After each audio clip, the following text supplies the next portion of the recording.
The officers I encountered whilst filming outside Chadwell Heath, one of the Met's 4 TSG bases. For those that aren't aware, TSG stands for Territorial Support Group. They're considered to be the quote-unquote muscle for the Met Police Service and are often deployed to tackle protesters, amongst other such uses, such as controlling gangs and so on. So I was filming outside Chadwell Heath TSG base on the 29th of September at around 5 p.m. I was quickly accosted by PC Beach, who was quick to question me and eventually detained me to search me under Section 55 of the Terrorism Act in the absence of any sort of grounds or objective reasoning. We are, of course, aware that Section 55 of the Terrorism Act does not exist. This was later corrected. Okay, yes, then the people. I hope everyone had a good Christmas. I'm wishing you all a happy new year and a prosperous 2022. I feel like 2022 is going to be the year of the civil claim. Lots of auditors getting their fingers in the proverbial civil claims pie, I guess you could call it. So yeah, I expect a lot of movement and traction to build in 2022 regarding actions against the police and civil litigation. So as the title would suggest, this video is regarding the officers I encountered whilst filming outside Chadwell Heath, one of the Met's 4 TSG bases. For those that aren't aware, TSG stands for Territorial Support Group. They're considered to be the quote-unquote muscle for the Met Police Service and are often deployed to tackle protesters, amongst other such uses, such as controlling gangs and so on. So I was filming outside Chadwell Heath TSG base on the 29th of September at around 5 p.m. I was quickly accosted by PC Beach, who was quick to question me and eventually detained me to search me under Section 55 of the Terrorism Act in the absence of any sort of grounds or objective reasoning. We are, of course, aware that Section 55 of the Terrorism Act does not exist. This was later corrected to... This opening establishes the broader context of the modern auditing movement and sets expectations for accountability through civil litigation. The narrator frames 2022 as a turning point, where unlawful police conduct is increasingly challenged not just through exposure, but through the courts. This primes a viewer to understand that what follows isn't just an isolated encounter. It's part of a larger, systemic pattern being confronted head-on. Section 44, which was still wrong. In the video, as you would have seen, my initial reaction was to comply with the search, as I often do. In this case, however, I hadn't heard of Section 55 of the Terrorism Act, and I was aware that it was a blatant, unapologetic misuse of power. So I chose not to resist, but to probe PC Beach on the legislation he was using.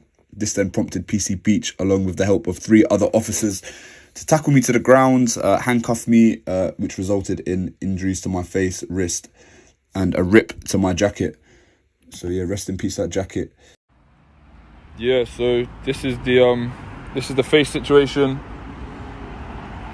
You know, they tackled me to the ground, left a scratch on my face. So I was then searched and remained in handcuffs whilst officers attempted to identify me. Here, the narrator introduces a setting: a territorial support group base, a high-security police facility associated with public order and protest response. This is crucial context. Filming near such locations often triggers heightened police sensitivity, but that does not diminish the public's lawful right to record from public land. The groundwork is laid for understanding why officers may have reacted defensively rather than lawfully. Which, of course, was a further abuse of their powers, as the Terrorism Act, in any capacity, does not give officers the power to keep a person detained further for the purposes of finding out their identity. A stop and search power should only be used to search said person for items relating to terrorism and no more. If they were that concerned about my identity and possible terrorist motives I may have had, they surely would have arrested me, taken me into custody, and tried identifying me through alternative means. They didn't. The search had obviously come back negative, and I was eventually released after about 35 minutes. I was reassured at the time of the search that the body-worn video of the incident would be made available to me. So naturally, my next steps were to make a subject access request for the body-worn video of PC Beach. Here you will see my attempts I made to gain access to this footage. So like Hampshire, the Met don't seem to be interested. This segment is where the encounter turns unlawful. Officers cite legislation that does not exist, then incorrectly attempt to rely on repealed terrorism powers. Instead of de-escalating when challenged, officers escalate to force. This moment highlights a key auditing principle. Compliance does not equal consent, and questioning police authority is not ground for violence.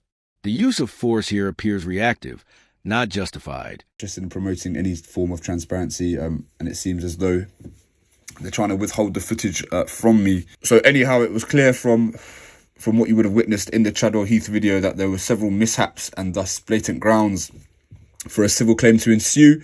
I made contact with my civil claim solicitors in late October who reviewed the footage. I remember one of my solicitors taking a particular interest in the conduct of the plainclothes bold officer, who at the time of the incident made comments saying that it didn't matter what section of the act that they were using and that it was the Terrorism Act. So I'm sure that if this would even make it to court, that particular comment, that comment wouldn't go down well with the judge. So moving swiftly on, by the 3rd of December, I received correspondence back from my solicitors saying that the Met solicitors had responded to their letter before claim and acknowledged it, and that they expect a response within 3 to 4 months. This is, of course, an arbitrary guideline, and these things can often take far longer. It's a common tactic amongst police and their solicitors to try and delay these processes as long as possible in order to inconvenience and deter the claimant. So guys, just know, if you are going to proceed with actions against the police, please exercise some patience when doing so, as these things take time. Especially in my Stoke Newington case, that's only going to be allocated, like the court in which... Following the takedown, the misuse of power continues. The Terrorism Act does not grant officers authority to detain someone for identification after a negative search. Yet, handcuffs remain and the detention stretches on. This is a critical legal failure. Stop and search powers are narrow and purpose-specific. Once that purpose is exhausted, continued detention becomes unlawful. The hearing is going to be held is only going to be allocated in May, and I made the claim in March 2020. So think, 15 months after me actually making the claim, it's only going to be allocated in May. So yeah, that's the latest with the Chadwell Heath incident. I'll keep you guys updated as and when new developments emerge. For the time being, hang tight, enjoy your new year, have a drink on me, be patient, have faith, and slowly we'll achieve what we set out to achieve. So yeah, any feedback on these style of videos is greatly appreciated. So yeah, peace.